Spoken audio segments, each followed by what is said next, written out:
So the first misconception that I'd like to address that Muslims have is concerning the Bible, the book that the Christians read.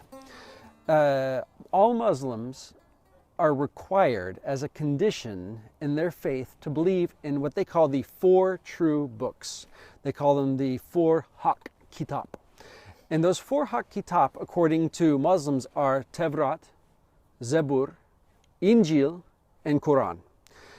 These first two books, Tevrat and Zabur, are, according to Muslims, books that are books for the Jews alone. They're the Jewish books. The Injil is the Christian book, and the Quran is the Muslim book, but they also would say it's the book for all mankind. So they're required to say they believe and they place their faith, their iman in those books, except for they do one thing. They say that the Tevrat, Zabur, Injil, the Tevrat and Zabur were the Jewish books, the Injil, the Christian book.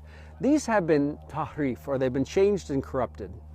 And so, because of that, the Quran came, and it basically encompasses the message of all of the books.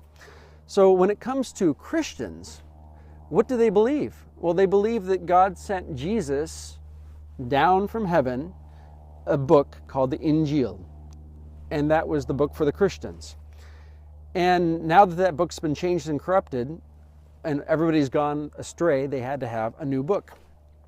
So that's a general understanding of what they have about the books that Christians and Jews believe and the Quran.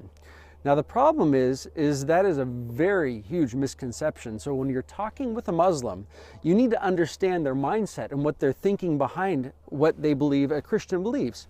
So what I like to do is I like to explain to them that actually there is really no such thing as a Tevrat, Zabur, or Injil.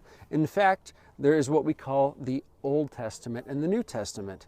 And that these two books, the Old Testament and New Testament, are talking about one story, they're talking about one trajectory, and it's focused on one person in one event. And it's all the same story, it's all the same book. And the Muslims are always shocked to think and see that, you mean you as Christians also read the Tevrat and Zabur? You mean you read the Old Testament too and you believe that? And we of course say yes, because it's integral. You cannot have one without the other. That is the first misconception that is easily addressed with a Muslim, is explain to them, no, Christians read all of these books and they're together. But in fact, the Old Testament is not just two parts as they have been taught. It's actually made up of 39 parts. And the Injil, the New Testament, is not just made up of one part or one book, it's actually made up of 27 different parts. And it's really helpful to go through all of these books and show how they're integrated with the Muslim. So that is one of the first misconceptions they have about the Bible, is they think that it's all chopped up in these different pieces and that it's been changed and corrupted.